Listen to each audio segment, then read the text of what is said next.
여러분 안녕하십니까? 우리의 대통령 선거는 미국의 대선 구도와 비슷한 방향으로 흘러갈 것 같습니다. 미국의 바이든 대통령과 트럼프 전 대통령 사이에 치열한 공방전이 계속되고 있습니다. 누가 미국 대통령에 당선되느냐에 따라서 우리의 정책도 달라져야 하기 때문에 눈여겨보지 않을 수가 없습니다. 미국의 민주당 후보 바이든 대통령에 맞서 공화당 후보 트럼프 전 대통령도 끈질기게 정권 탈환을 노리고 있는데요.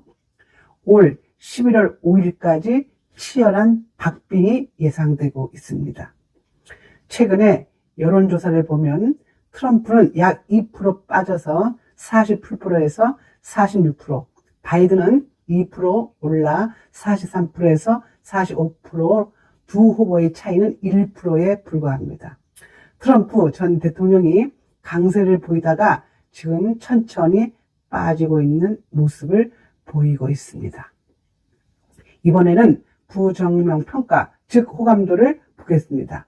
대선 후보 부정평가에서도 치열한 박빙의 모습을 보여주고 있는데요. 바이든은 56%, 트럼프는 55%를 보이고 있습니다. 그런데 미국의 여론 전문 업체는 미국 대선의 최고 변수를 앞으로 닥칠 트럼프의 사법 리스크라고 경고하고 있습니다. 트럼프는 일주일에 4번씩 법정에 출석해야 할 처리라고 합니다.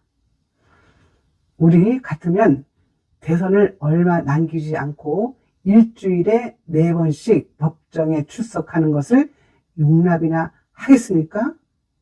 그런데 미국은 매우 엄격합니다.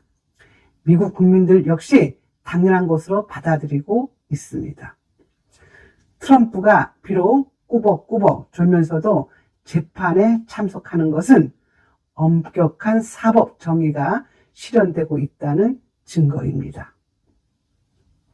과연 미국의 이런 사법 정의를 누가 세웠겠습니까?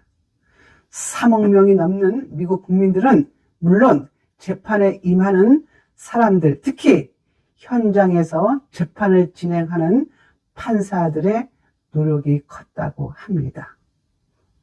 법과 원칙에 입각한 사법 실현은 온 국민들의 지지하에 오늘날 투명한 미국의 사법 문화로 자리 잡았다는 생각입니다.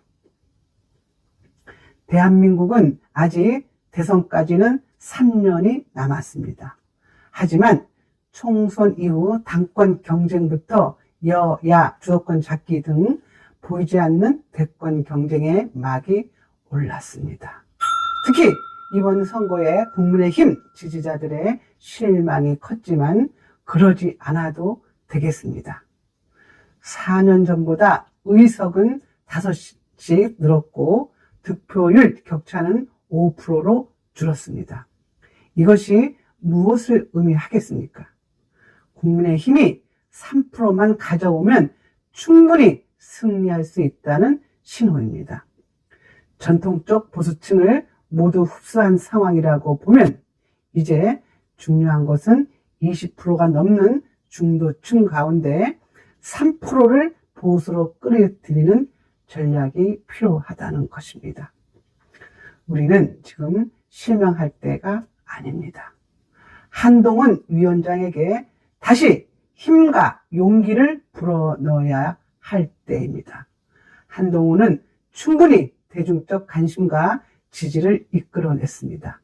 비록 이번 선거에는 정권 심판 프레임에 말려 패했지만 내용면에서 보면 그렇게 나쁘지 않습니다. 국민적 평가에서도 이재명에 비해 긍정 평가는 10%에 높고 부정 평가는 10% 낮습니다. 차기 국민의힘 당권 지지율에서도 한동훈은 2위인 나경원에 비해 26%나 높고 안철수에 비해 35%나 높습니다. 여전히 절대적인 지지를 받고 있습니다.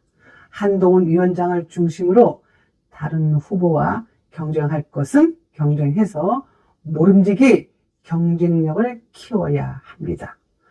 3년이란 세월은 짧지도 길지도 않습니다. 이제부터 당과 당원, 나라를 걱정하는 모든 시민들까지 하나로 힘을 합칠 때라고 생각합니다. 지금까지 김부선의 직원직설이었습니다. 감사합니다.